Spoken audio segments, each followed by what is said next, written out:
தமிழர் அவர்களே, இங்கே பெரியார் ஒளி விருது, அதேபோல அம்பேத்கர் சுடர் விருது, மார்க்ஸ் மாமணியனுடைய விருது, காமராசர் கதிர் விருது, அயோத்திதாசர் ஆதவன் விருது, காயிதே மில்லத் பிறை விருது என்றெல்லாம் இந்த விருதுகள் வழங்கப்பட்ட ஒரு நிகழ்வை ஒரு கட்சியின் சார்பாக வழங்கப்பட்ட நிகழ்வாக இது இருந்தாலும் கூட அரசின் சார்பாக வழங்கப்பட்ட ஒரு நிகழ்வாக இதை நான் கருதுகிறேன். ஏனென்று சொன்னால் அத்தகைய தகுதியும் அத்தகைய ஆளுமையும் மிக்க மகத்தான ஒரு கட்சியாக இது இருக்கிறது என்பதை நான் உணர்கிறேன். சங்கைக்குரியவர்களே, இங்கே சொல்லப்பட்ட யார் யார் பெயரால் இங்கே விருதுகள் வழங்கப்பட்டதோ அந்த எல்லா விருதுகளுக்கும் முழு தகுதியானவர் எழுச்சி தமிழர் அவர்கள்தான் என்பதையும் இங்கே நான் பணிவோடு தெரிவித்துக் கொள்கிறேன். முகஸ்துதிக்காக வார்த்தைகளை பேசக்கூடியவன் அல்ல, அப்படி பேச வேண்டிய தேவையும் எனக்கு இல்லை. ஆனால் இன்றைய இந்த காலகட்டத்திலே இந்தியாவினுடைய அரசியல் தலைவர்களும் நோக்கர்களும் திரும்பி பார்க்கக்கூடிய மகத்தான ஒரு எழுச்சியை உண்டாக்கி கொண்டிருக்கக்கூடிய அரசியல் சக்தியாக அவர்கள் உருவெடுத்து மென்மேலும் வளர்ந்து கொண்டிருக்கிறார்கள். சங்கைக்குரியவர்களே, வக்ஃப் திருத்த சட்டம் எதிர்த்தார்கள் எல்லோரும் சேர்ந்து. ஆனால் ஒரு தனிப்பட்ட கட்சி, இந்திய அளவிலேயே ஒரு தனிப்பட்ட கட்சி அந்த வக்ஃப் திருத்த சட்டத்தை எதிர்த்து நின்று குரல் கொடுத்த இந்த நன்றியை இந்த சமூகம் என்று மறக்காது என்பதை உங்களுக்கு நான் பணிவோடு தெரிவித்துக் கொள்கிறேன். சங்கைக்குரியவர்களே, தெளிவான அரசியல் கொள்கை, சீட்டுகளுக்காக பேரங்களுக்காக நாங்கள் அடிமைப்படக்கூடியவர்கள் அல்ல, கொள்கைகளுக்காக செயல்படக்கூடியவர்கள் என்று திரும்ப திரும்ப திரும்ப எல்லா பத்திரிகையாளர்கள் சொன்னாலும் கூட அவர்கள் எப்படியாவது திருப்ப முடியுமா என்பதை அவர்களும் பார்த்து கொண்டிருக்கிறார்கள். எங்க இந்த தேசம்தான் எங்களுக்கு முக்கியம் என்று சொல்கிறார். அவருடைய உரையினுடைய சாரத்தை எல்லாம் பார்த்தால் இங்கே தேசமும் மக்களுடைய மேன்மையும் தான் முக்கியம். அதே போல இங்கே எல்லோரையும் அவர்கள் கோட் சூட் அணிந்து, ஒயிட் சட்டை அணிந்து, அதே போல் சிவப்பு டை அணிந்து ஏன் இப்படி போட சொன்னால் என்று நான் யோசித்து பார்த்தேன். அருமையானவர்களே, வாழ்க்கை என்பதே கடந்த காலத்தை பற்றி உண்டான ஒரு நிறைவும் வருங்காலத்தை பற்றி உண்டான ஒரு நம்பிக்கையும் தான். எனவே ஒரு நம்பிக்கையான வாழ்க்கையை நாம் தொடங்க, அதை தொடர அடிப்படையான தேவை என்பதற்குண்டான ஒரு வழிகாட்டுதலாகத்தான் இந்த காரியத்தை செய்திருக்கிறார்கள். இங்கே விடுதலை சிறுத்தைகள் கட்சியினுடைய பொறுப்பாளர்கள் ஒவ்வொருவரையும் குறிப்பிட்டு சொல்ல வேண்டும். ஆனால் அதற்குண்டான ஒரு நேர அவகாச சூழல் என்பது இல்லை. ஒவ்வொருவருமே எழுச்சி தமிழர் அவருடைய மகத்தான வழிகாட்டுதலிலே ஒன்மேன் ஆர்மியாக ஒவ்வொருவரும் அவர்கள் தனித்திருந்து சிறப்பாக செயல்படுகிறார் என்பதையும் தெரிவித்துக் கொண்டு, இங்கே தகுதிமிக்க இந்த பெரியவர்களோடு சேர்ந்து என்னையும் அழைத்து இந்த விருது வழங்கியமைக்காக நான் உளப்பூர்வமாக விடுதலை கட்சிக்கும் மரியாதைக்குரிய அதனுடைய உன்னதமான தலைவர் எழுச்சி தமிழர் எங்களுடைய இதயத்தில் நிறைந்த மரியாதைக்குரிய அண்ணன் திருமாவளவன் அவர்களுக்கும் மற்றும் கட்சிக்கும் உளப்பூர்வமான நன்றியை தெரிவித்து இந்த வாய்ப்புக்கு நன்றி கூறி விடைபெறுகிறேன். நன்றி. ஐயா அவர்களுக்கு நன்றி. அடுத்தபடியாக அயோத்திதாசர் ஆதவன் விருது பெற்ற மரியாதைக்குரிய முனைவர் ஜம்புலிங்கம் அவர்கள் இப்பொழுது உரையாற்றுகிறார்கள்.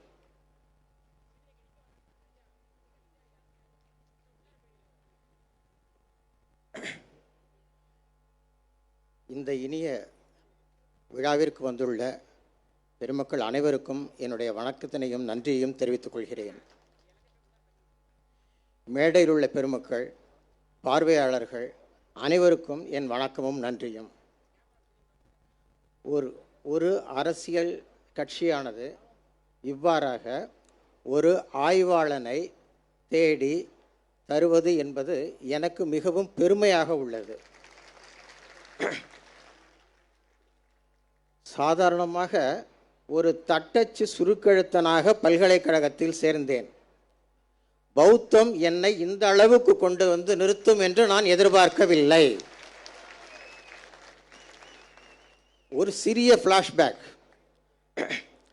தமிழ் பல்கலைக்கழகத்தில் பகுதி நேர முனைவர் பட்ட ஆய்வு செய்யலாம் என்று ஒரு விதி கொணர்ந்தார்கள். அப்பொழுது இந்த தலைப்பை நான் தேர்ந்தெடுத்தேன். எங்கிருந்து தொடங்குவது என தெரியவில்லை. மூத்த பேராசிரியர் சோனா கந்தசாமி சொன்னார், தம்பி நீ யாரும் தொடாத துறையை நீ தொடுகிறாய், கவனமாக இரு. அதே செய்தியை ஐராவத மகாதேவன் சொன்னார். கும்பகோணம் சேதுராமனும் அதையே சொன்னார். எப்போ அது ரொம்ப கஷ்டம், உன்னால் முடியாது முடியாது முடியாது முடியாது என்று பெருமக்கள் சொன்னதும் எனக்கு ஒரு ஆசை இயல்பாக வந்துவிட்டது. கும்பகோணத்தில் பிறந்த நான், இயல்பாக கோயிலுக்கு புகழ்பெற்ற ஊர் கும்பகோணத்தில் பிறந்த நான், அந்த ஒரு பேக்ரவுண்ட்லேயே நான் இருந்திருக்கேன். நான் இருந்த வீட்டுக்கு அருகிலேயே, எங்கள் வீட்டுக்கு பக்கத்திலேயே கும்பேஸ்வரம் கோயில். அந்த கோயிலில் 16ஆம் நூற்றாண்டை சேர்ந்த ஒரு பௌத்த கல்வெட்டு இருக்கும் என்பதை நான் நினைக்கவில்லை. அதாவது சின்ன பிள்ளைகள் அந்த கோயிலில் விளையாண்டுருக்கேன், பிரகாரத்தில் விளையாண்டுருக்கேன், படிச்சிருக்கேன் காலேஜ் போகும்போதெல்லாம். அங்கு கல்வெட்டு, அதுதான் தமிழகத்தில் புத்தர் கோயில் இருந்ததற்கான கடைசி கல்வெட்டு. அதுக்கப்புறம் எதுவும் கல்வெட்டு கிடையாது. ஆனால் அந்த புத்தர் கோயில் இருந்ததாக சொல்லப்படுகின்ற இடத்தில், கும்பகோணத்துக்கு பக்கத்தில் திருவள்ளந்துறைன்னு ஒரு ஊரில், எங்கெங்கேயோ தேடி பார்த்துட்டு அந்த இடத்துல கல்வெட்டும் இல்லை, அந்த இடத்துல சிலையும் இல்லை, கோயில்கள் இருந்ததற்கான சான்றும் இல்லை. அடுத்தது, களப்பணி போகும்போது எப்படி களப்பணி போகிறது முடியுமா அப்படின்னு பார்க்கும்போது எங்கிருந்து ஆரம்பிப்பது என்ற சிக்கல். 1940 மயிலை சீனி வெங்கடசாமி பௌத்தமும் தமிழும் என்ற ஒரு நூலை எழுதியிருந்தார். அதில் பல செய்திகள் இருந்தது. அதை அடிப்படையாக வைத்து இறங்கினேன். சாதாரணமாக தியரி நிலையில், அதாவது கோட்பாட்டு நிலையிலேயே ஆய்வை நிறைவு செய்யலாம் என்று நினைக்கும் பொழுது பல அன்பர்கள் களப்பணி மூலமாகத்தான் வரலாற்றுக்கு பங்களிக்க முடியும் என்று சொன்னார்கள். 1940 மயிலை சீனி வெங்கடசாமி தன்னுடைய நூலில், நான் எடுத்த எல்லை பழைய தஞ்சாவூர், பழைய திருச்சி மாவட்டம், 10 சிலைகளை மட்டும்தான் குறிப்பிடுகிறார். 1940 நான் ஆய்வேட்டை முடித்து பின்னர் நூல் 2023 எழுதும் பொழுது கிட்டத்தட்ட 70 சிலைகள், அதாவது 60 சிலைகள் நான் பார்த்துருக்கேன் 30 வருஷத்தில். என் வாழ்வில் பாதி காலம் அந்த ஆய்வு காலமாக தான் இருந்தது. எங்கு சிலை இருந்தாலும் பார்ப்பது, குறிப்பு எடுப்பது. பல இடங்களில் புத்தரை சமணர் என்றும் சமணரை புத்தர் என்றும் சொல்வார்கள். அந்த ஒரு தெளிவெல்லாம் ஓரளவு செய்ய முடிஞ்சது. பாண்டிச்சேரியில் பிரெஞ்சு இன்ஸ்டியூட்டில் அவர் ஆவணப்படுத்தியிருக்காங்க. அதில் சில நல்ல செய்திகள், நல்ல சிலைகள் இருக்குது. அவங்களும் 12-15 தான் வச்சுருக்காங்க. அதாவது ஒரு வரலாற்றுக்கு அடிப்படை ஆதாரம், பிரைமரி சோர்ஸ் என்பது மிகவும் முக்கியம். அந்த பிரைமரி சோர்ஸை நாம் தந்துவிட்டால் நமக்கு இப்போ எனக்கு பின்னாடி வரும் ஆய்வாளர்கள் அதை பல துறையில் கொண்டு மேம்படுத்த பெரிய வாய்ப்பு இருக்கிறது. அவ்வாறாக சிலைகள் என்று நாம் எடுத்துக்கொண்டால் அமர்ந்த நிலை, நின்ற நிலை. இங்கு புத்தரை பொறுத்த வரைக்கும் பெரும்பாலும் அமர்ந்த நிலை சிலைகள் தான் உள்ளன. நின்ற நிலை சிலைகள் 3 இல்லாட்டி 4, சுந்தரபாண்டியப்பட்டினம், திருவழஞ்சுழி, இது மாதிரி ஒரு 2-3 இடத்துல தான் இருக்குது. கூவம், இது மாதிரி 2-3 இடத்துல தான் இருக்குது. அமர்ந்த நிலையில் உள்ள சிலைகள் அனைத்துமே தலையில் ஞானத்தை உணர்த்தும் தீச்சுடர், மார்பில் ஆடை, இடுப்பில் ஆடை, நெற்றியில் திலகக்குறி, கையில் தர்மச்சக்கரம், அந்த அனைத்து கூறு, அந்த கூறுகளை வைத்துக்கொண்டே நாம் புத்தர் சிலையா சமண சிலையா என்று நாம் எளிதில் கண்டுபிடித்து விட முடியும். இவ்வாறாக தேடிக்கொண்டு கொண்டே வரும்பொழுது ஒரு நாள் புதுக்கோட்டையில் சமணர் சிலை கண்டுபிடிப்பு, புதுக்கோட்டையில் புத்தர் சிலை கண்டுபிடிப்புன்னு ஒரு செய்தி பார்த்தா, புகைப்படத்தில் உள்ளது புத்தர் கிடையாது, சமணர். நண்பருக்கு ஃபோன் பண்ணுறேன், சரி உடனே போவோம்னு சொல்லிவிட்டு நாங்கள் அங்கே போகிறோம். போய் பார்த்தா அது இல்லை. மறுபடியும் என்ன செய்கிறோன்னா, அந்த சிலையை பார்த்துட்டு இது இந்த சிலை அல்ல, இது சமண தீர்த்தங்கரர் சிலை அப்படின்னு கொடுத்தோம். இது மாதிரி புத்தர் சிலையை பார்க்க சென்று நாங்கள் பார்த்த சமண சிலைகளே 13. பிரெஞ்சு இன்ஸ்டியூட் ஆரம்பத்தில் எங்களை போகும்போது அவர்களுடைய ஆவணத்தில் பல புத்தர் சிலைகளின் புகைப்படங்களை வைத்திருந்தார்கள். 1956 முதல் இருக்கின்ற பல சிலைகள் அவர்களிடம் இருக்கின்றன. அதை நான் தரவாக எடுத்துக்கொண்டேன். அதிலும் திருநாகேஸ்வரம், தஞ்சாவூர், இதே போல பல இடங்களில் வேறு சிலைகளை புத்தர் என்று பதிவு செய்திருக்கிறார்கள். அது அனைத்தையுமே நான் என்னுடைய நூலில் மிக தெளிவாக எடுத்து கூறியிருக்கிறேன். இந்த ஒரு வேறுபாடு என்பது தெரிந்தால்தான் அடுத்தடுத்த நமக்கு பின்வரும் ஆய்வாளர்களுக்கு மிகவும் எளிதாக இருக்கும். 1978 வந்த மெயில் இதழை ஸ்ரீதரன் அனுப்பியிருந்தார். வெறும் தலைப்பகுதி மட்டும். தஞ்சாவூர் பக்கத்தில் பெரண்டாக்கோட்டைன்னு ஒரு இடம் போய் பார்க்குறோம், சாம்பான்னு சொல்லி வழிபடுறாங்க. இவ்வாறாக பல பேரில் சொல்லி வழிபடுறாங்க. 1995 எம்ஃபில் வந்து பல்கலைக்கழகத்துக்கு கொடுக்க போகிற டயத்தில் என்ன ஆகுதுன்னு சொன்னால், மாயவரத்துக்கிட்ட ஒரு கோயில் இருக்குது, புத்தர் கோயில். எங்கள் கும்பகோணத்தில் சொல்கிறாங்க மாயவரத்துக்கிட்ட ஒரு புத்தர் கோயில் இருக்குன்னு. அங்கே போகிறோம், போய் களப்பணியில் போய் இறங்குறோம். இறங்கி நாங்கள் இருக்கும் இடத்தில் மிக அருகில் அந்த கோயில் இருக்குது. ஆனால் அந்த கோயிலை அவரை புத்தர் என்று அவர்கள் சொல்லவில்லை, ரிஷி என்கிறார்கள். இங்கே புத்தர் கோயில் ஒன்றும் இல்லை, நீ போகலாம் அப்படின்னாங்க. நாங்கள் வந்துட்டோம். அதுக்கப்புறம் பார்த்தா அடுத்தடுத்த எம்ஃபில் சப்மிட் பண்ணிட்டேன். அடுத்தடுத்து பார்க்கும்போது ரிஷின்னு சொன்னதை புத்தர். நான் கொஞ்சம் தெளிவு செய்து உள்ளே போய் பார்த்திருந்தால் அது புத்தர் என்று பதிவாகியிருக்கலாம். இவ்வாறான சில விடுபாடுகளை நான் முனைவர் பட்ட ஆய்வின் போது சரி செய்தேன். என்னுடைய ஆய்வுக்கு பல நூல்கள் துணையாக இருந்தன. TN வாசுதேவராவ், மீனாட்சி, தமிழ்நாடு அரசு வெளியிட்ட நூல், ஏஷியன் ஸ்டடிஸ் சிவராமலிங்கம்னு ஒருத்தர் எழுதியிருந்தார். அதெல்லாம் எனக்கு ஓரளவுக்கு துணையாக இருந்துச்சு. எது எவ்வாறாக இருந்தாலும் ஒரு சிலையை படிப்பதோடு மட்டுமன்றி நேரில் பார்த்து பதிவு செய்து புகைப்படம் எடுத்த பின்புதான் நான் அந்த இடத்தை விட்டு நகர்வேன். அவ்வாறு செய்த நிலையில்தான் இவ்வளவு சிலைகளை பார்க்க முடிந்தது. இந்த அளவுக்கு பௌத்தம் பரவி இருந்தது என்பதற்கான ஒரு ஆதாரத்தை நம்மால் கொடுக்க முடிந்தது.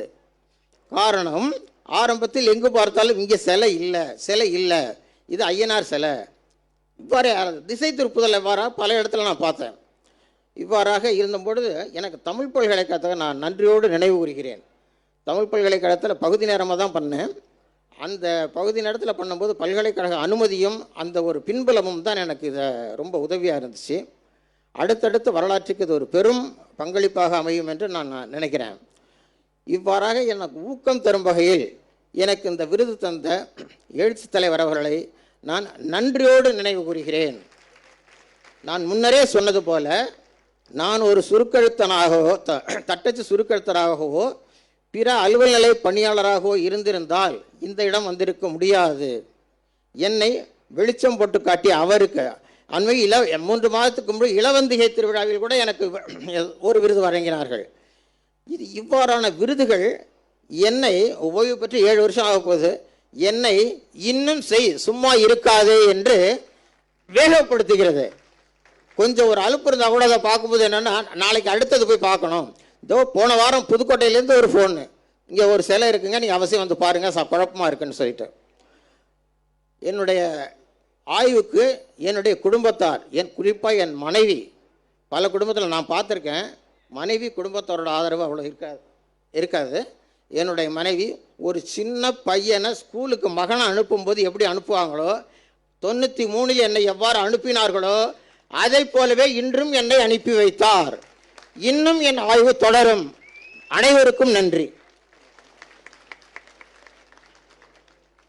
அயோத்திதாசர் ஆதவன் மரியாதைக்குரிய முனைவர் ஜம்புலிங்கம் அவர்களுக்கு நன்றியை தெரிவித்துக் கொள்கிறோம். அடுத்தபடியாக ஏற்புரையாக காமராசர் கதிர் விருது பெற்ற மரியாதைக்குரிய புதுச்சேரியினுடைய முன்னாள் முதல்வர், இன்றைய நாடாளுமன்ற உறுப்பினர் அண்ணன் வைத்திலிங்கம் அவர்கள் இப்பொழுது ஏற்புரையாற்றுவார்கள்.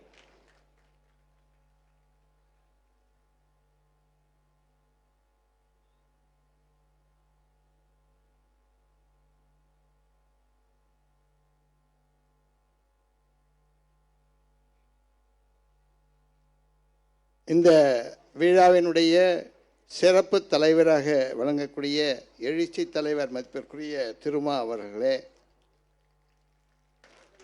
அன்பிற்குரிய எங்களுடைய சக பாராளுமன்ற உறுப்பினராக இருக்கக்கூடிய மதிப்பிற்குரிய ரவிக்குமார் அவர்களே, தமிழக சட்டமன்றத்திலே எழுச்சியாக உரையாற்றி கொண்டிருக்கக்கூடிய மதிப்பிற்குரிய சிந்தனை செல்வன் அவர்களே, விருதுகள் பெற வந்திருக்கக்கூடிய மதிப்பிற்குரிய காயிதே மில்லத் பிறை என்று சொல்லக்கூடிய அந்த விருதினை பெறுகின்ற காஜா மொஹிதீன் அவர்களே, அயோத்திதாசர் ஆதவன் என்று சொல்லக்கூடிய அந்த விருதினை பெறக்கூடிய ஜம்புலிங்கம் அவர்களே,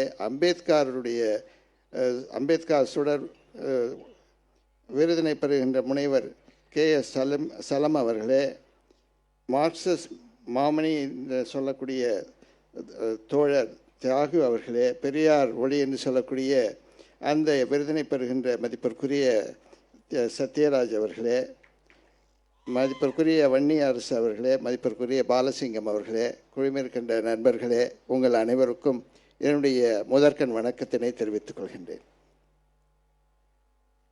இன்றைய தினம் நாடாளுமன்றத்திலே இருக்கக்கூடிய எங்களுடைய தலைவர் ராகுல் காந்தி அவர்களுக்கு முதல் துணையாக இருப்பது யார் என்று சொன்னால் மதிப்பிற்குரிய எழுச்சி தலைவர் என்று தான் சொல்ல வேண்டும்.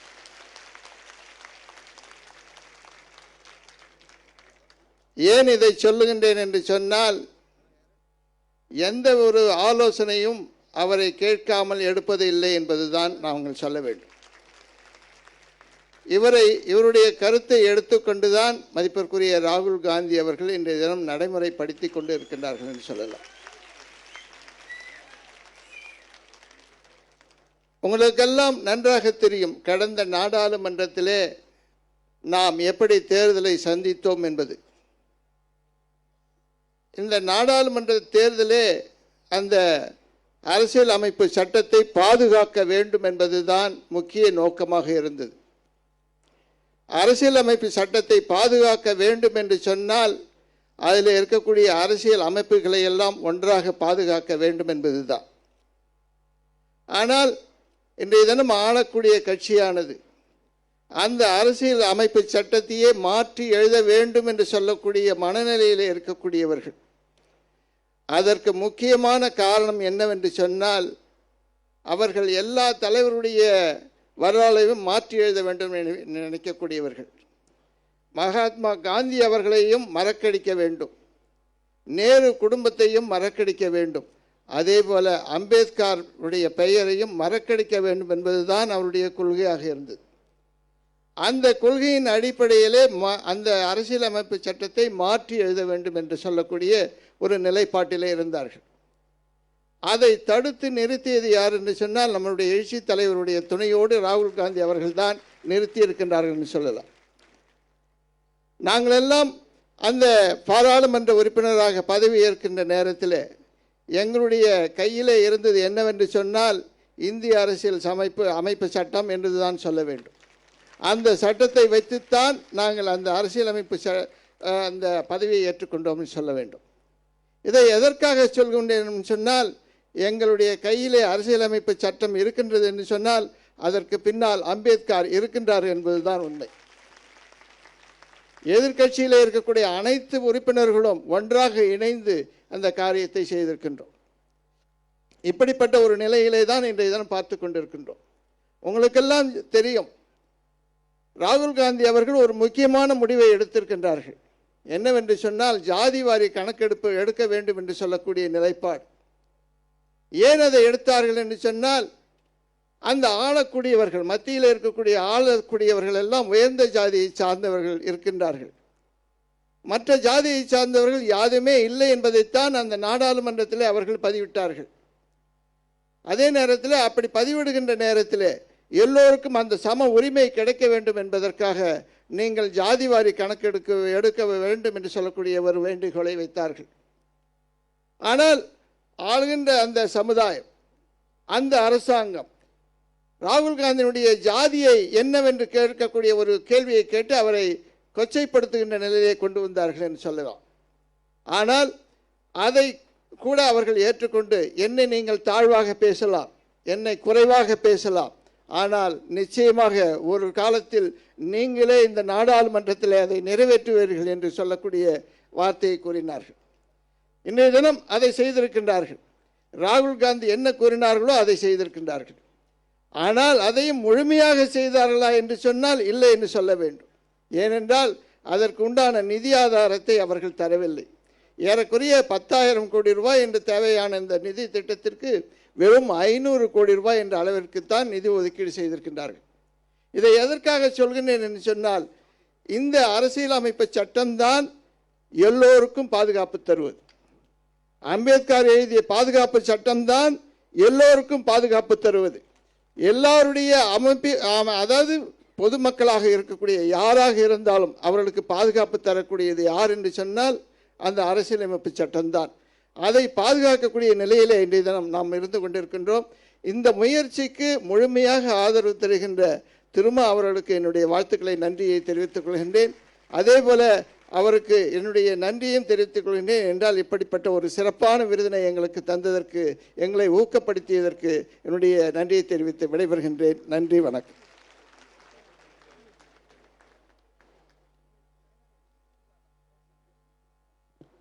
காமராசர் கதிர் விருது பெற்ற மரியாதைக்குரிய முன்னாள் முதல்வர் வைத்திலிங்கம் அவர்களுக்கு மீண்டும் நம்முடைய நன்றியை தெரிவித்துக் கொள்கிறோம். அடுத்தபடியாக அம்பேத்கர் சுடர் முனைவர் KS சலம் அவர்கள் இப்பொழுது உங்களிடையே ஏற்புரை வழங்குகிறார்கள்.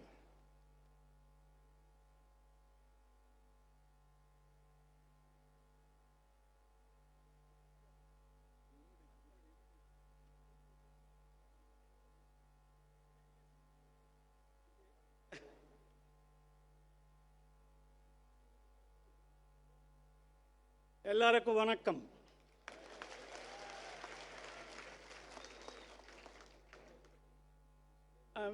I am a Telugu Dravidian. There are 70 different language Dravidians in this country. We were all together once upon a time before the aliens came to this country. I don't say Aryans, I say aliens. You know how many of them came here?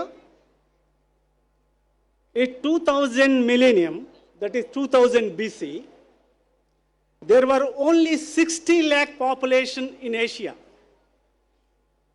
of which only, according to Rigveda, Mandal 7, in their internal evidence, 5 Panchajanas, they said Panchajanas, 5 groups of people, Druhyas, Dushyas, Purush, Anus, and Yadus, not Yadavas, Yadus. Out of the Purush, Bharatas were also a part of the Purush. It means 500 people on their horsebacks came to this country. First term. Second term, again 500 people came to this country. This 1,000 people divided 60,000 people. We are today divided into castes and varnas, subgroups and so on. Why? But you know, I inherit Sambara. According to Rigveda, Sambara, the first Asura and Dravidian, fought with Devadas 40 years. It is there in the Rigveda. He fought 40 years, did not allow them to enter India. We were in the Jambu Dvipa, but they are in the Aryavarta. You know the division between Aryavarta and Jambudvipa? We were in the, and you know there is a lot of controversy now going on in Tamil Nadu, elsewhere throughout the world. The controversy is about Kiladi civilization. What is this Kiladi? Adichanallur, Harappa, and many other places. I was just telling our brother, Thambi Tirumala Varasan, esteemed Thambi, and my great friend Ravi Kumar, I was telling him that some tribals in a particular region have collected 1 lakh scripts, that tells the language that the Dravidians used in 3rd century BC. They are able to decipher very soon. But anyway, our problem today is about the division. Some of our friends, as per Manu, as per Manu Dharmashastra, chapter 3, 12 to 20, Baba Sahib has given the list of so many castes. Baba Sahib has said, Brahmins were divided into 1863 castes at that time. But today, they are one. We were together, but today, we are divided. This principle of divide and rule, the principle of divide and rule is originated in the Varna system. They have brought us, they have divided us. And now, unfortunately, today, we have a problem. The problem is the principle of divide and rule, the principle of high and low, and the principle of hatred is internalized by some of our Dravidian friends. Friends, even as per Manu Dharma Shastra or whatever the Guhya Sutras they were there, all the Sudras are native Indians. All the native Indians are Dravidians. This is established. I have written 2 books and they were translated into Tamil. They are available. How is it possible? You know, people still talk, your Bible and others talk about the persecution of Jews. But Dalits and the native Indians of this country are the most persecuted people in the world. They have been persecuted for 4,000 years. You know about the Rohingya Muslims. Who were the Rohingya Muslims? Once they were scheduled castes of Bangladesh. And they were converted into Buddhism and later into Islam. But still they are persecuted. You know, as I said, I was from Telugu.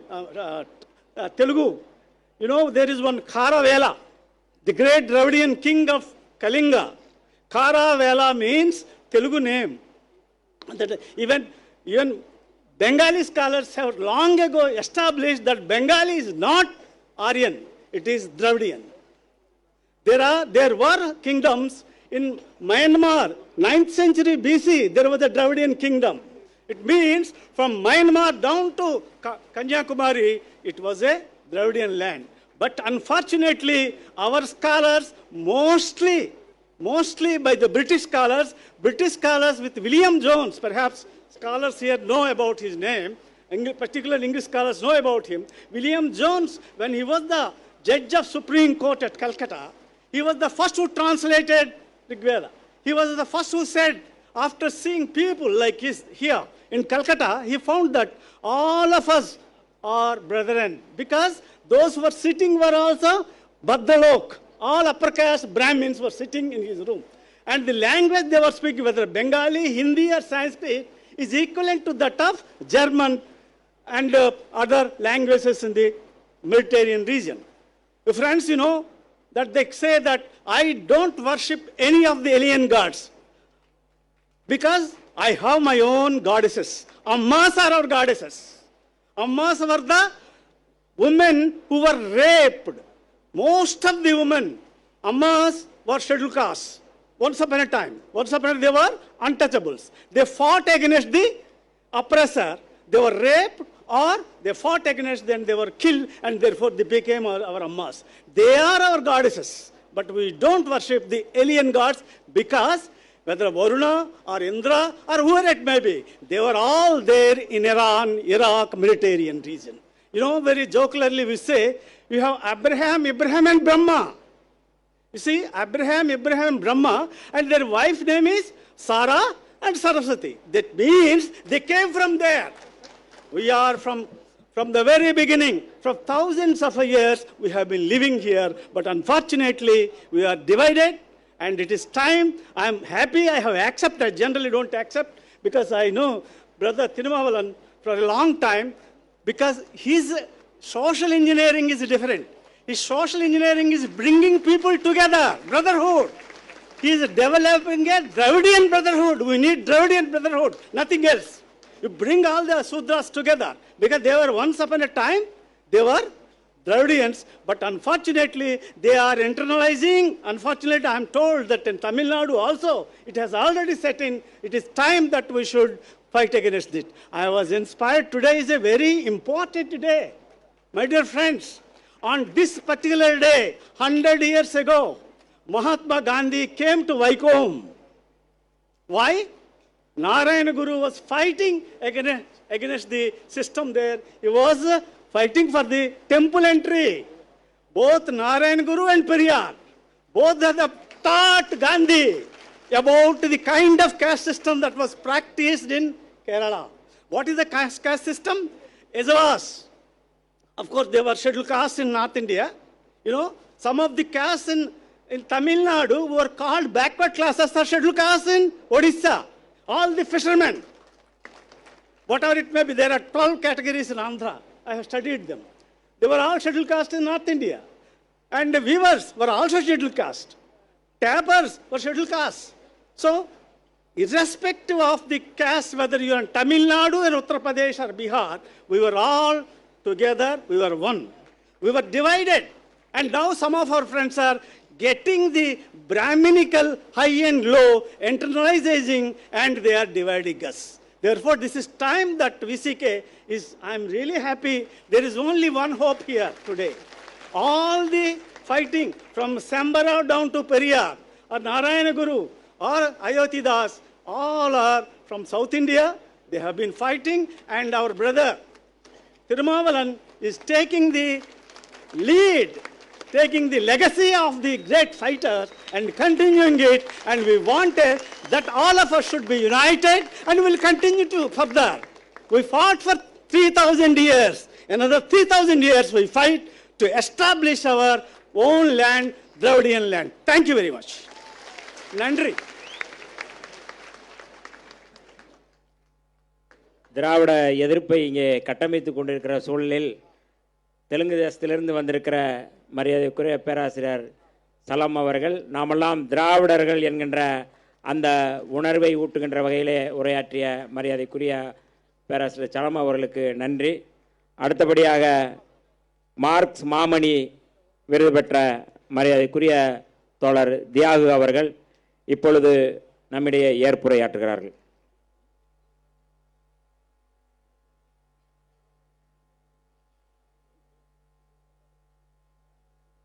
விடுதலை சிறுத்தைகள் கட்சியின் விருதுகள் வழங்கும் விழாவினுடைய தலைவர் தோழர் தொல் திருமாவளவன் அவர்களே, இங்கே உரையாற்றியிருக்கிற தோழர் ரவிக்குமார், தோழர் சிந்தனை செல்வன், தோழர் வண்டியரசு ஆகிய தோழர்களே, காகிதமில்லப்பிறை காஜா மொய்தீன் பாகவி அவர்களே, அயோத்திதாச ராதவன் முனைவர் ஜம்புலிங்கம் அவர்களே, அம்பேத்கர் சுடர் KS சலம் அவர்களே, காமராசர் கதிர் வைத்திலிங்கம் அவர்களே, பெரியாரொளி சத்யராஜ் அவர்களே, அரங்கு நிறைய குழுமி இருக்கிற அருமை தமிழ் நெஞ்சங்களே, உங்கள் அனைவருக்கும் என் சார்பிலும் நான் சார்ந்த தமிழ் தேசிய விடுதலை இயக்கத்தின் சார்பிலும் முதலில் வணக்கத்தையும் நன்றியையும் உரித்தாக்கிக் கொள்கிறேன்.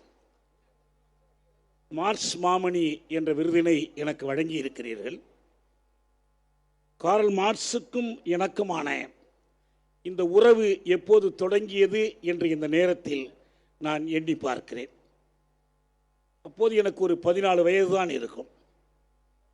என்னை முதலாக இறை மறுப்பாளனாக, சாதி மறுப்பாளனாக, சமய மறுப்பாளனாக என்னை மாற்றிய என் அறிவு தந்தை அமீர்ஜான் அவர்கள் தட்டச்சு பயில போன இடத்தில் அவரோடு பழகினேன்.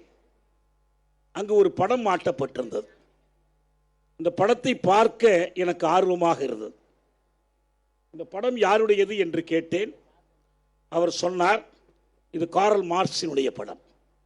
இது என்ன இவருக்கு இப்படி முகமெல்லாம் முடியாக இருக்கிறதே என்றேன். அவர் சொன்னார், அது சிங்கம் பிடரியோடு தான் இருக்கும் என்றார். அது எப்படி சிங்கம் என்றேன். காட்டுக்கு ஒரு சிங்கம், இந்த உலகத்திற்கு ஒரே ஒரு கார்ல் மார்க்ஸ் தான் என்று அவர் பதிலளித்தார்.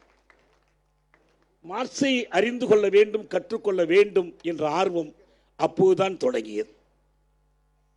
ஆனால் அவ்வளவு கற்பது அவ்வளவு எளிதல்ல என்பது புரிந்தது. ஒரு காரணம், சிங்கத்தோடு சேர்ந்து வாழ்வதற்கு ஒரு குட்டி சிங்கமாக இருக்க வேண்டும். சிங்கத்தோடு வேறு யாரும் போய் சேர்ந்து வாழ முடியாது. மார்க்ஸை பற்றி ஃப்ரெட்ரிக் எங்கெல்ஸ் அவரது ஹைகேட் கல்லறை அருகே நின்று ஆற்றிய உரையில் சொல்வார், மார்க்ஸை பலவாறு சொல்கிறார்கள். மார்க்ஸ் ஒரு சட்ட அறிஞர், முறைப்படி பட்டம் பெற்ற சட்ட அறிஞர். மார்க்ஸ் ஒரு மெய்யியல் அறிஞர், அதில் முனைவர் பட்டம் பெற்றவர். மார்க்ஸ் ஒரு செய்தியாளர், பத்திரிகையாளர். 23 வயதில் ஒரு ஏட்டின் ஆசிரியராக இருந்தவர். மார்க்ஸ் விவசாயிகளின் சிக்கல்களை கற்றுக்கொள்வதற்காகவே பொருளியல் பயிலத் தொடங்கியவர். பொருளியல் பயிலத் தொடங்கிதான் அவர் பொருளியலில் உச்ச அறிவின் இடமாக திகழ்கிற மூலதனத்தை தாஸ் கேபிட்டலையே எழுதினார். ஆனால் மார்க்ஸை அரசியல்வாதி எனலாமா, மெய்யியல் அறிஞர் எனலாமா, அல்லது அவரை பொருளியல் அறிஞர் எனலாமா, சட்ட அறிஞர் எனலாமா? எங்கெல்ஸ் சொன்னார், அனைத்துக்கும் முதலாவதாக மார்க்ஸ் ஒரு புரட்சியாளர். தொட்டது அனைத்திலும் அவர் புரட்சி செய்தார். புரட்சிக்கு அறிவியலை தந்தார், அறிவியலுக்கு புரட்சியை தந்தார். மார்க்ஸும் அவருடைய தோழர் ஃப்ரெட்ரிக் எங்கெல்ஸும் தொழிலாளர்களுக்காக என்ன செய்தார்கள் என்ற கேள்விக்கு லெனின் இப்படி விடையளித்தார்.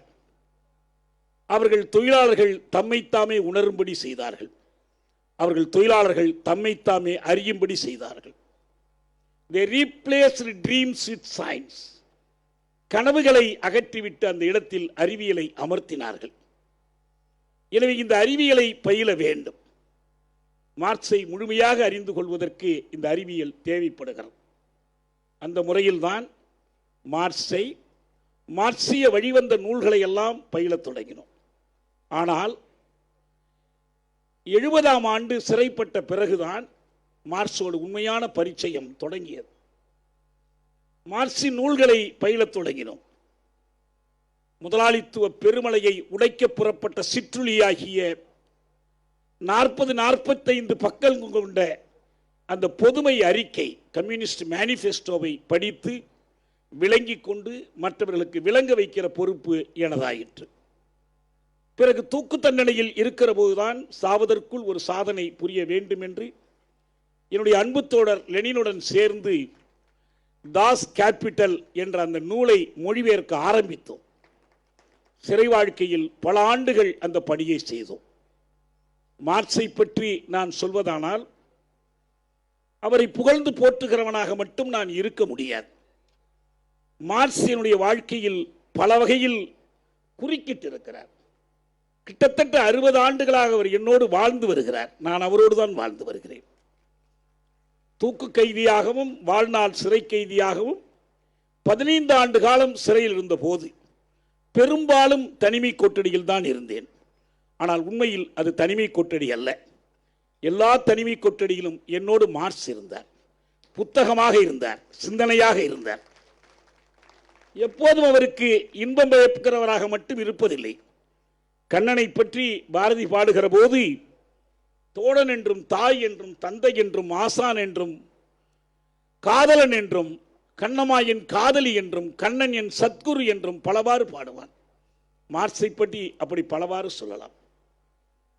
மார்க்சினுடைய மூலதனத்தை தொட்டு அதை மொழிபெயர்க்க புறப்படுகிற போது அவர் தன்னுடைய சொந்த தாய்மொழியாகிய ஜெர்மன் மொழியில் எழுதி ஆங்கிலத்தில் பெயர்க்கப்பட்டு எங்கெல்ஸால் திருத்தம் செய்யப்பட்டு கிடைத்திருப்பதுதான். எனக்கு ஜெர்மன் தெரியாது.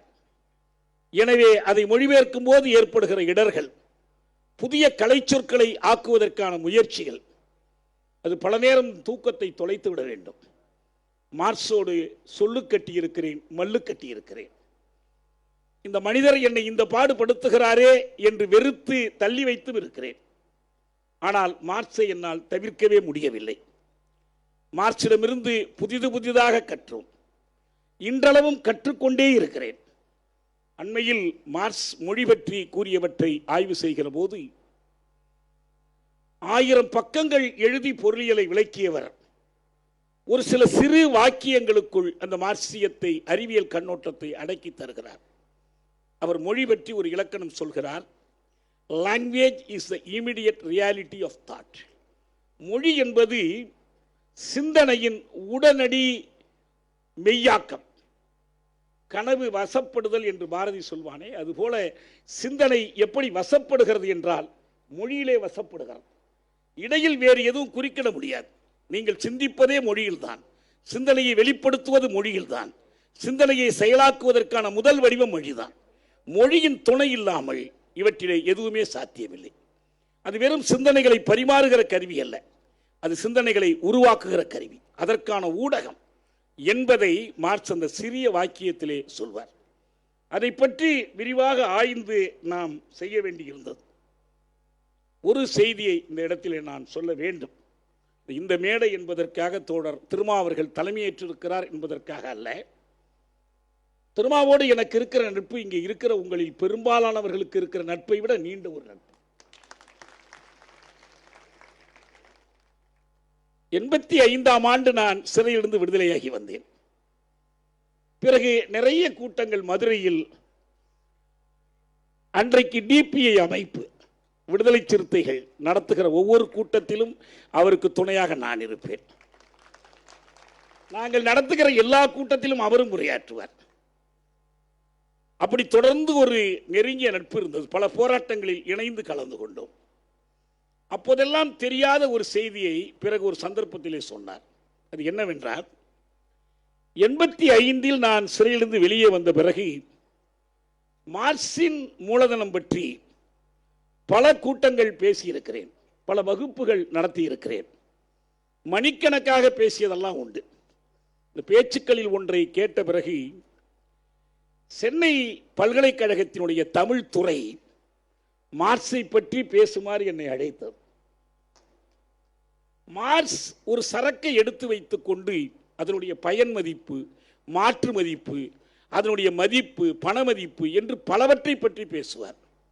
மார்க்சினுடைய எழுத்துக்களுக்கு அறிவியல் மதிப்பு, இலக்கிய மதிப்பு என்று பல மதிப்புகள் இருக்கிறது என்று, அந்த இலக்கிய மதிப்புக்கு சான்றாக ஷேக்ஸ்பியரை, கெத்தேயை, மற்ற உலக இலக்கியங்களை எல்லாம் அவர் எப்படி எளிதில் கையாண்டார் என்பதை நான் எடுத்து பேசி வந்தேன்.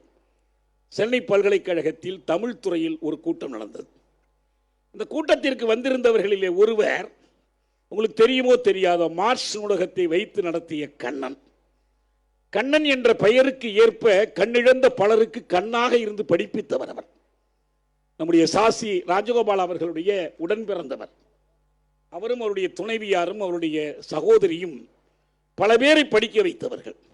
அவர் அந்த கூட்டத்திற்கு வந்த பிறகு சொன்னார், இதுவரை நான் புராணங்களை பற்றி கதாகாலாட்சேபங்கள் கேட்டிருக்கிறேன், முதல் முறையாக மார்க்ஸை பற்றி ஒரு காலட்சேபத்தை கேட்டிருக்கிறேன் என்று அவர் சொன்னார். எனக்கு அப்போது தெரியாது, பிறகுதான் தெரியும். அன்றைக்கு சென்னை சட்டக்கல்லூரி மாணவராக இருந்த திருமாவளவன் என்ற இளைஞரும் அந்த கூட்டத்தில் இருந்தார். அப்போது நாங்கள் அறிமுகமாகவில்லை. பிறகு ஒரு கட்டத்தில் அவர் இதை சொன்னார். நான் அந்த உரையை கேட்டேன்.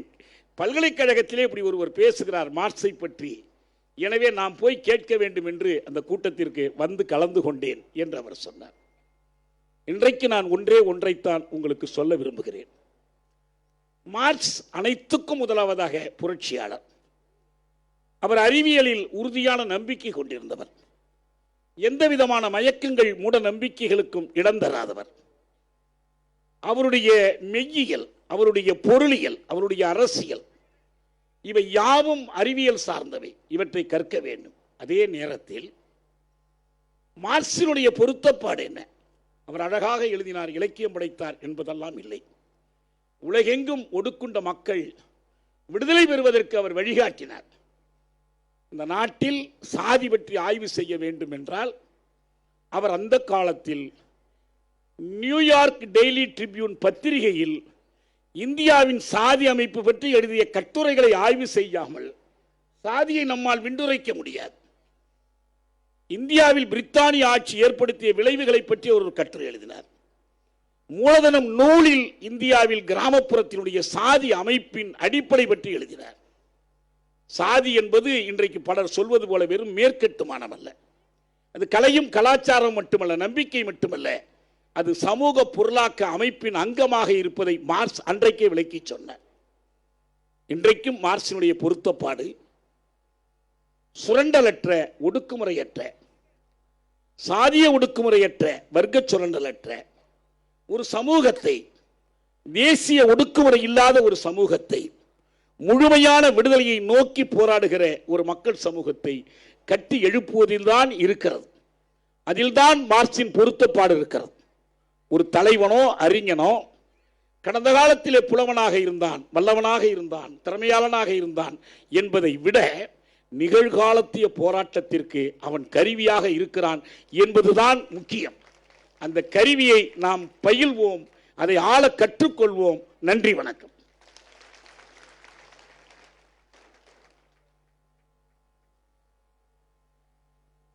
நன்றி தோழர் தியாகு அவர்களுக்கு.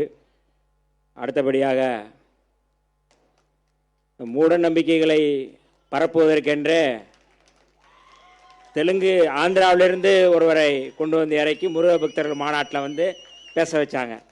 ஆனால் தமிழ்நாட்டில் எப்பொழுதும் மூட நம்பிக்கைகளுக்கு எதிராக திரைத்துறையிலும் சரி அல்லது சமூக களத்திலும் சரி சீர்திருத்த கருத்துக்களை பேசி வருகின்ற மரியாதைக்குரிய நம்முடைய இனமுரசு சத்யராஜ் அவர்கள் இப்பொழுது பெரியார் ஒளி விருது பெற்ற நம்முடைய இனமுரசு அவர்கள் ஏற்புரை வழங்குகிறார்கள்.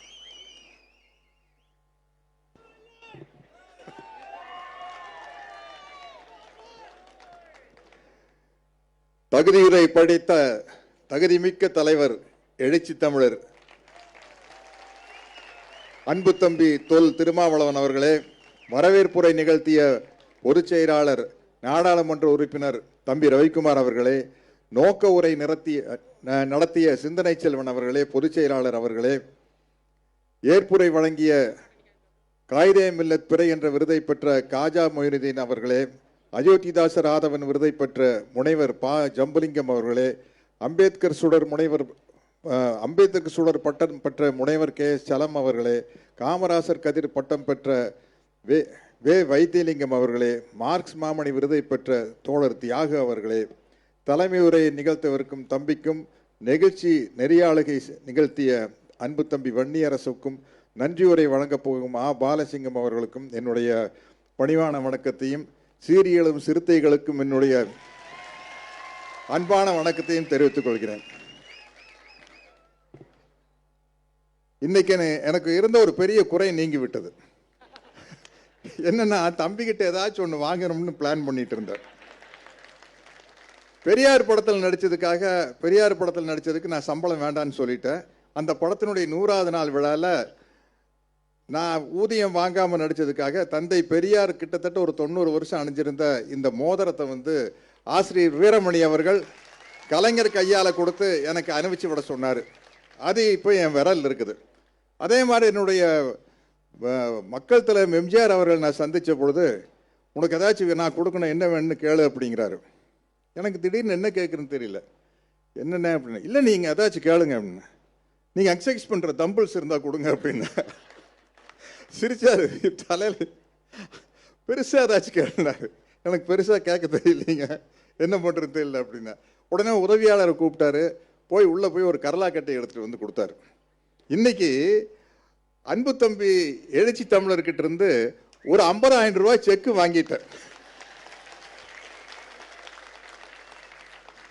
இந்த 50,000 ரூபாய் செக்கை நான் கேஷாக மாற்றிடுறேன். மாற்றி 49,500 ரூபாயை விடுதலை சிறுத்தைகள் கட்சியில் இருக்கிற சிறப்பாக படிக்கிற மாணவர்களுக்காக கொடுக்கிறது மட்டும் இல்லாமல் ஒரு 500 ரூபாய் நோட்டை மட்டும் தம்பி நினைவா ஃப்ரேம் போட்டு என் வீட்டில் வச்சுக்கிற தம்பி வன்னி அரசும் தம்பி பாவலனும் நீங்க சேர்ந்து எனக்கு ஒரு ஃப்ரேம் போட்டு அந்த 500 ரூபாய் நோட்டு அதில் ஒட்டி பக்கத்தில் வந்து தம்பி திருமாவோட படம் இருக்கணும், அவருடைய கையெழுத்தும் இருக்கணும், வாங்கி கொடுத்துருங்க. இது ஒரு வருஷத்தோட முடிவடைகிற விஷயம் இல்லை. ஒவ்வொரு வருடமும் புரட்சியாளர் அண்ணல் அம்பேத்கர் பிறந்த தினத்தன்று 50,000 ரூபாய்களை விடுதலை சிறுத்தைகள் கட்சியின் ஏழை மாணவர்களுக்கு படிப்புக்காக உதவி செய்ய வேண்டும் என்று, உதவி என்று கூறக்கூடாது, உரிமை, அது ஒரு உரிமை தொகை. நம்ம தமிழக முதல்வர் ஸ்டாலின் அவர்கள் சொன்னது போல உரிமைக்கு இது. அதை வந்து ஒவ்வொரு வருஷமும் செய்யறதுக்கான ஒரு விழிப்புணர்வை எனக்கு ஏற்படுத்த விடுதலை சிறுத்தைகள் கட்சிக்கு என்னுடைய மனமார்ந்த நன்றி. தம்பி கொஞ்சம் பார்த்துக்கங்க. சரி, அதான் இல்லையே. இல்லை, அதை விட சிறப்பு. நம்மளுக்கு கடவுள் இருக்காரா இல்லையாங்கிறது ஒரு பிரச்சனையே இல்லைங்க. நம்மளுக்கு பிரச்சனையே ஜாதி ஒழிப்பே தமிழ் தேசியம். கடவுள்னு ஒண்ணு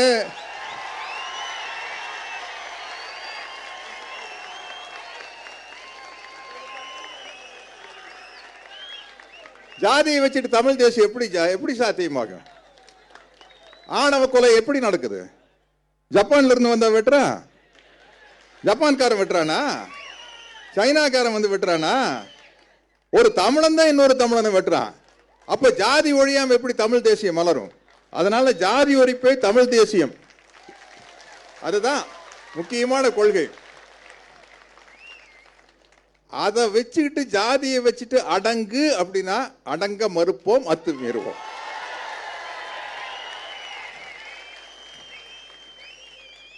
உலகத்திலேயே மெஜாரிட்டி நம்ம தாங்க. பூமியும் நீளம், கடலும் நீளம். வானமும் நீளம், கடலும் நீளம். தப்பா சொல்லிட்டேன். இந்த ரெண்டு இந்த நீளத்தை அரவணைச்சு போகாம இருக்க முடியாதா? யாரா இருந்தாலும் இனிமே நீளத்தை அரவணைச்சு தான் போகணும். அதனால்தான் இப்ப எங்க பார்த்தாலும் அம்பேத்கர் அம்பேத்கர் அம்பேத்கர் எல்லாரும் தோள் மேல கை போட வேண்டிய நிலைமை வந்துருச்சு. ஆனா எதுக்காக தோள் மேல கை போடுறான்னு நம்ம கேர்ஃபுல்லா இருக்கணும். வாத்தியார் பாட்டு ஒன்று இருக்கு, எம்ஜிஆர் பாட்டு, போயும் போயும் மனிதனுக்கு. அதுல கைகளை தோளில் போடுகிறான், அதை கருணை என்றவன் கூறுகிறான். பைகளில் எதையோ தேடுகிறான், கையில் பட்டதை எடுத்து ஓடுகிறான். பாயும் புலியின் கொடுமையை இறைவன் பார்வையில் வைத்தானே, இந்த பாழும் பாசிச குணங்களை மனிதன் போர்வையில் மறைத்தானே. இதுதான் உண்மையான விஷயம். இன்னைக்கு இந்த தம்பியினுடைய பெருமை 1990 விசிகா மதுரையில் ஆரம்பிச்சப்போ தந்தை பெரியார் படத்தை போட்டு பெரியாரிஸ்டுகளையும் அம்பேத்கரிஸ்டுகளையும் ஒன்றிணைத்தது தம்பி தான். ஏன்னா இனிமே அந்த பிரிவினை நமக்குள்ள இருக்கவே கூடாதுங்க, இருக்கவே கூடாது. மார்க்ஸ் மகாராஷ்டிராவில் பிறந்திருந்தா அண்ணல் அம்பேத்கரா இருந்திருப்பாரு. அம்பேத்கர் ஈரோட்டில் பிறந்திருந்தா தந்தை பெரியாரா இருந்திருப்பாரு. பெரியார் ஜெர்மன்ல பிறந்திருந்தா மார்க்ஸா இருந்திருப்பாரு. சூழ்நிலை தான் அந்த தலைவர்கள் உருவாக்குது. அதனால இனிமே அந்த பிரிவினையே நமக்கு தேவையில்லை. இன்னைக்கு ரொம்ப பெருமைப்படுற விஷயம், நான் சரியா பேசினேன் இல்லையா தெரியல, லண்டன்ல வந்து புரட்சியாளர் அம்பேத்கர் படிச்சாரு. அநேகமா கேம்பிரிட்ஜ் பல்கலைக்கழகத்தில் தான் படிச்சிருப்பாருன்னு நினைக்கிறேன். அந்த கேம்பிரிட்ஜ் பல்கலைக்கழகத்தில் அம்பேத்கர் அவர்கள் படித்த பல்கலைக்கழகத்திலிருந்து எலூசிவ் டெமோக்ரசி அப்படின்னு அன்பு தம்பி திருமாவை பற்றி ஒரு புத்தகம் வெளியிட்டு இருக்காங்க. அப்போ இவரை ஏன் நம்ம வாழும் அம்பேத்கர்னு சொல்லக்கூடாது?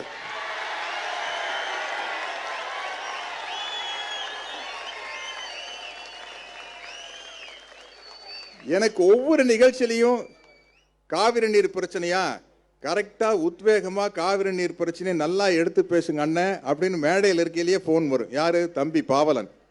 எங்கேயோ ஷூட்டிங்ல இருப்ப, இல்ல விடுதலை சிறுத்தைகள் தம்பி தான் வந்து நல்ல காரியத்துக்கெல்லாம் என்ன அழைச்சிக்கிட்டு போறாங்க.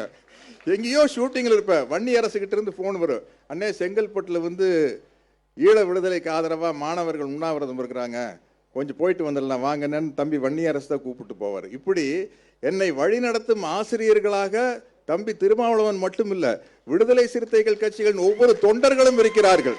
அதனால இங்க இருக்கிற ஆயிரக்கணக்கான ஆசிரியர்களுக்கு என்னுடைய நன்றியை முதல்ல நான் தெரிவிச்சுக்கிறேன். எனக்கு மிகப்பெரிய பெருமைகளை தம்பி ஏற்படுத்தி கொடுத்திருக்காரு. விசிகா அலுவலகத்தில் இடஒதுக்கீடு புரட்சியாளர் என்ன சொல்றது, அவரை வந்து மனிதநேய மாண்பாளர்னு சொல்லலாம். விபி சிங் அவர்களுடைய படத்தை திறந்து வைக்கிற வாய்ப்பை தம்பி எனக்கு கொடுத்தாரு. அதே மாதிரி விடுதலை புலிகளின் தலைவர் மேதகு பிரபாகரன் அவர்களின் படத்தை திறந்து வைக்கும் ஒரு வாய்ப்பை தம்பி தான் எனக்கு கொடுத்தாரு. அதுவும் விசிகா அலுவலகத்தில் தான்.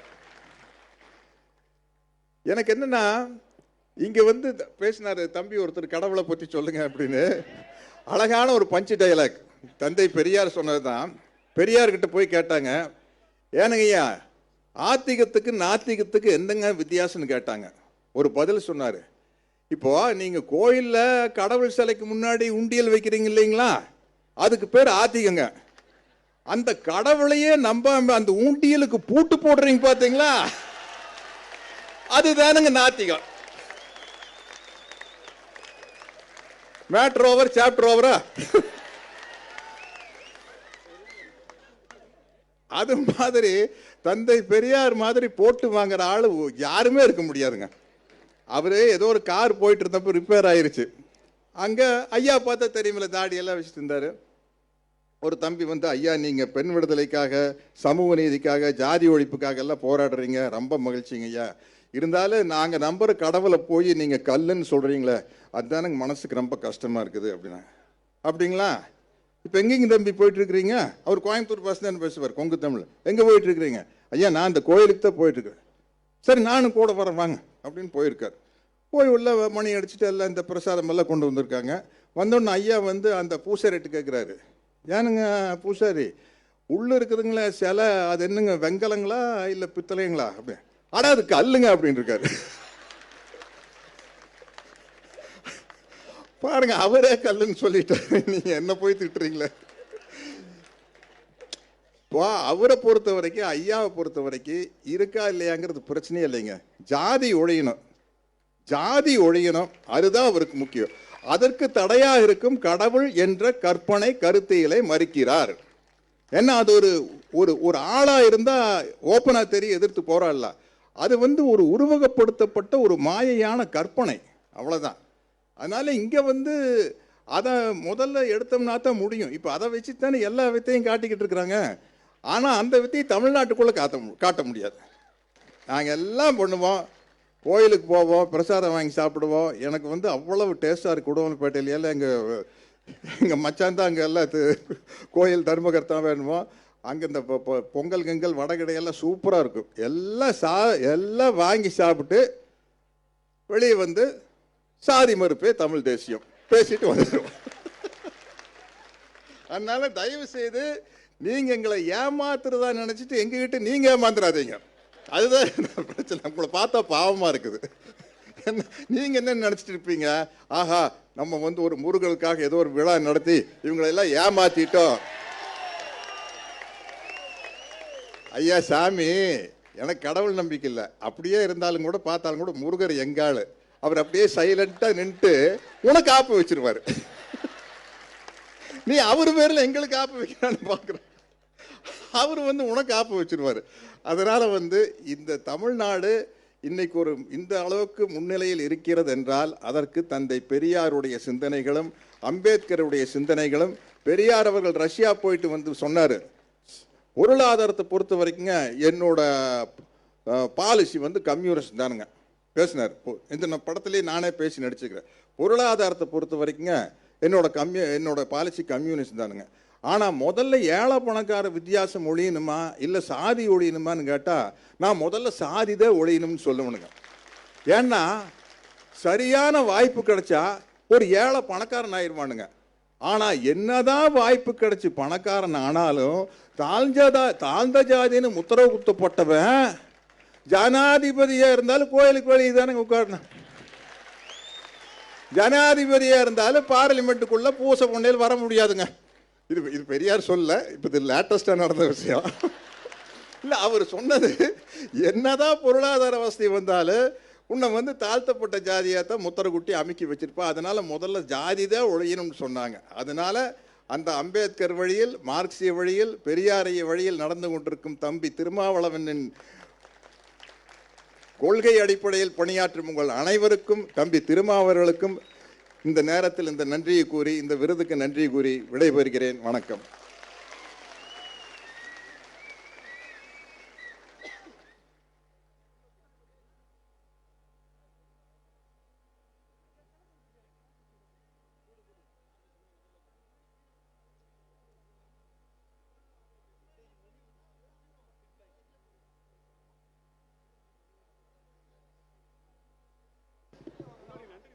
நன்றியுரையாக கட்சியினுடைய தலைமை நிலைய செயலாளர் மரியாதைக்குரிய தோழர் பாலசிங்கம் அவர்கள் நம்மிடையே நன்றியுரையாற்றுகிறார்கள்.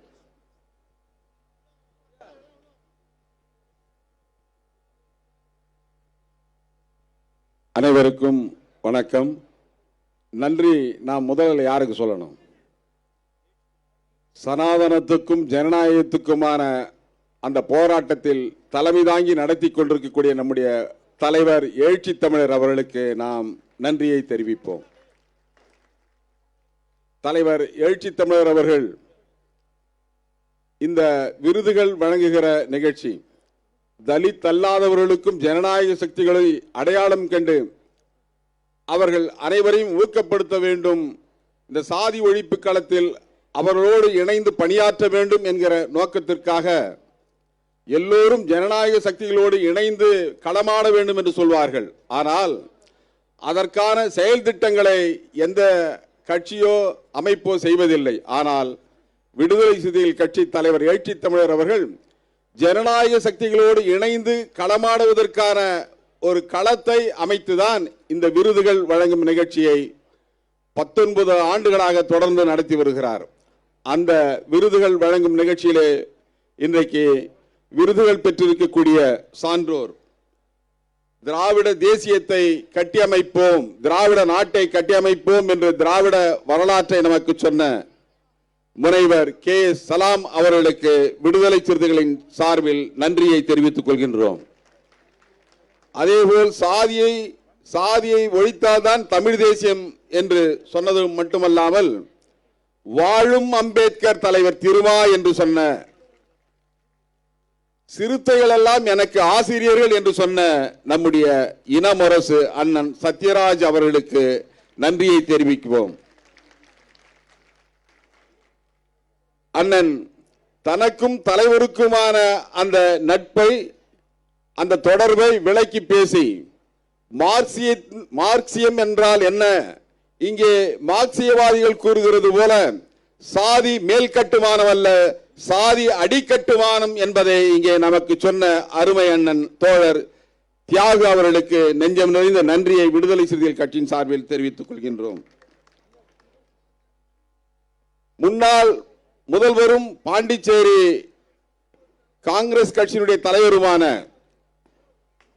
ஐயா வைத்திலிங்கம் அவர்கள் ராகுல் காந்தி அவர்களுக்கும் நம்முடைய தலைவர் எழுச்சி தமிழர் அவர்களுக்குமான தொடர்பையும், ராகுல் காந்தியோடு இணைந்து அவருக்கு இணையாகவும் துணையாகவும் இருந்து தலைவர் எழுச்சி தமிழர் களவாடி வருகிறார் என்கிற செய்தியை சொன்ன முன்னாள் முதல்வர் வைத்திலிங்கம் அவர்களுக்கு விடுதலை சிறுத்தைகளின் கட்சியின் சார்பாக நெஞ்சம் நிறைந்த நன்றியை கரவொலியின் மூலமாக தெரிவித்துக் கொள்வோம்.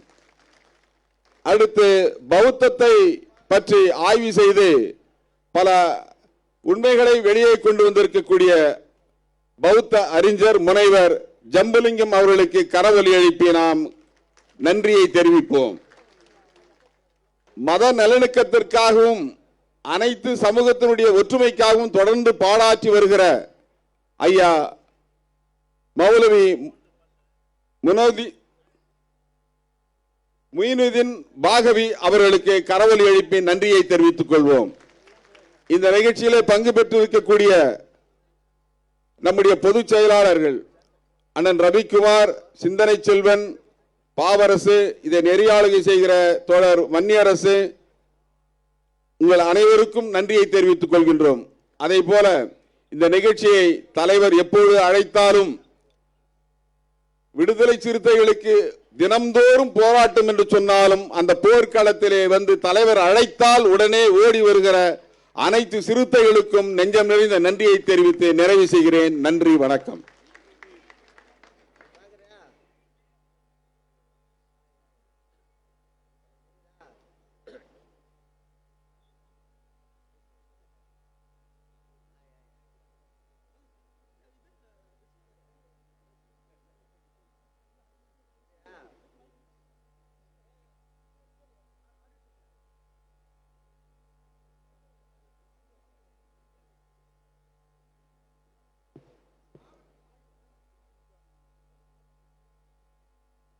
நிறைவாக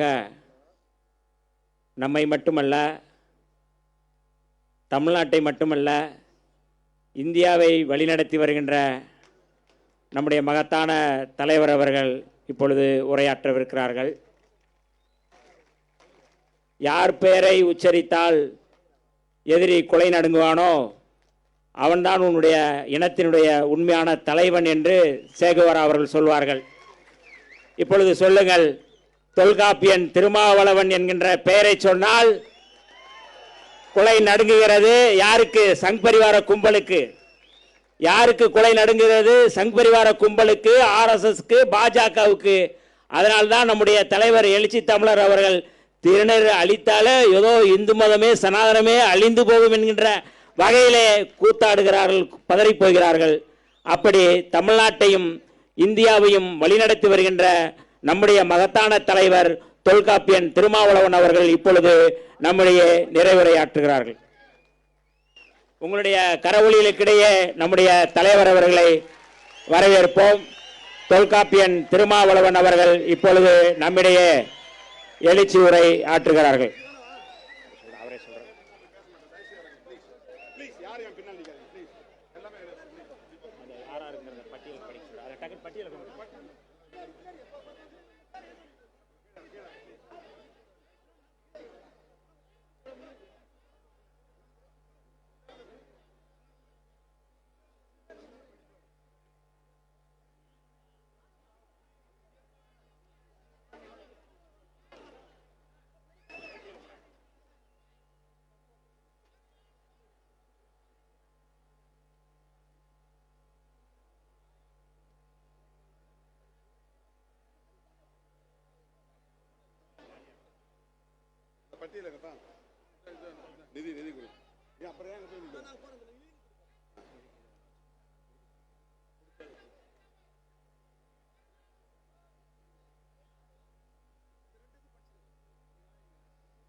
ஆண்டுதோறும் இந்த நிகழ்வுக்காக கொடையளிக்கும் தோழர்களின் பட்டியலை முதலில் நான் வாசித்து அதன் பின்னர் என் உரையை தொடங்க இருக்கிறேன்.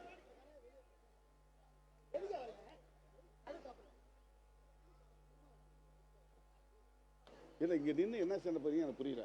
தமிழ்மாறன்.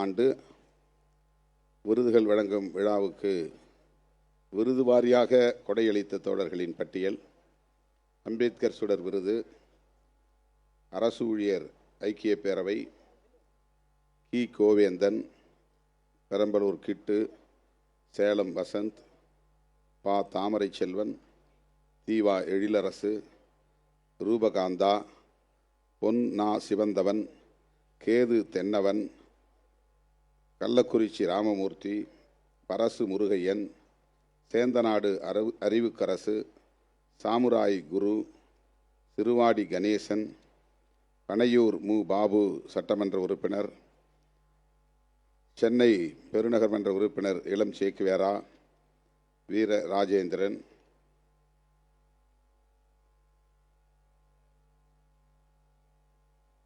ஆகியோர் அம்பேத்கர் சுடர் விருதுக்கு தலா 50,000 வழங்கியுள்ளனர்.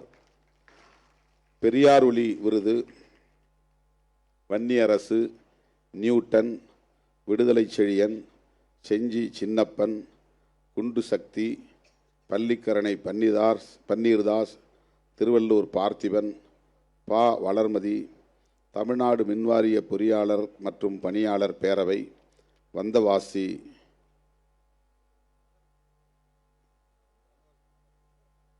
நகர சிறுத்தைகளின் சார்பில் விஜயகுமார் பாபு, பிரபு ராணிப்பேட்டை, இளஞ்சேக்குவேரா, வீர பொன்னிவளவன், கல்பனா ஆகியோர் பெரியார் ஒளி விருதுக்காக தலா 50,000 நிதி வழங்கியிருக்கிறார்கள். மார்க்ஸ் மாமணி விருது மோ எல்லாளன், இரா வெற்றி கொண்டான், செங்கம் ராஜா, மாதாவரம் சார்லி ஆண்டனி, டாஸ்மாக் தொழிலாளர் விடுதலை முன்னணி, கேரளா விடுதலை சிறுத்தைகள், கூகா பாவலன், வீர ராஜேந்திரன் ஆகியோர், சவுதி ராஜ்குமார் ஆகியோர் மார்க்ஸ் மாமணி விருது பெயரில் தலா 50,000 வழங்கியுள்ளனர். காமராஜர் கதிர், வில்லவன் கோதை, ராதாகிருஷ்ணன்,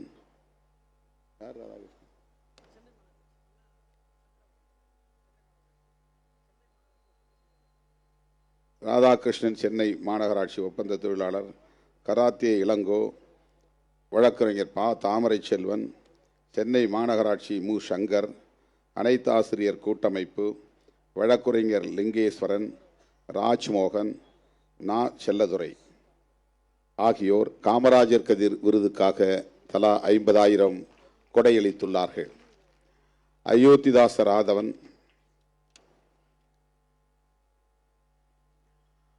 விருதுக்காக வழக்குரைஞர் எழில் கரோலின், புதுவை பெரு அரிமா தமிழன், MS மூவேந்தன், மும்பை அர்ஜுன், மாசி வாகை அரசு, பள்ளிக்கரணை பன்னீர்தாஸ், எக்ஸல் பிச்சைமுத்து, சேலம் கோ. ஜெயச்சந்திரன் ஆகியோர் அயோத்திதாச ராதவன் விருதுக்காக தலா 50,000 வழங்கியிருக்கிறார்கள். பெரியார் ஒலிக்காக ஜெயச்சந்திரன் மேலும் 50,000 வழங்கியிருக்கிறார்.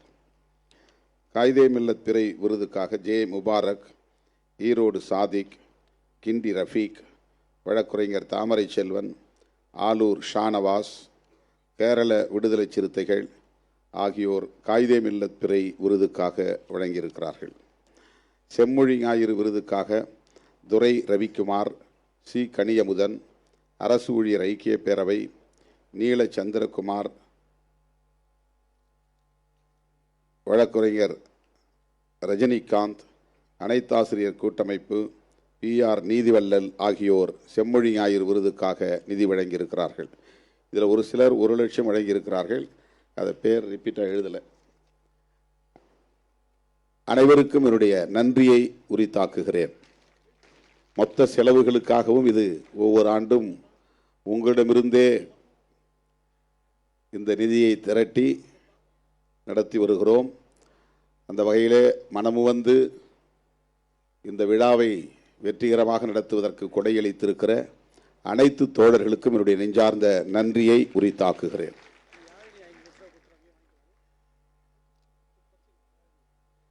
கட்சி அலுவலக மேம்பாட்டுக்கு மாநகர் மன்ற உறுப்பினர் பா. யாழினி அவர்கள் முதற்கட்டமாக 5 லட்சம் ரூபாய் நிதி வழங்குகிறார்.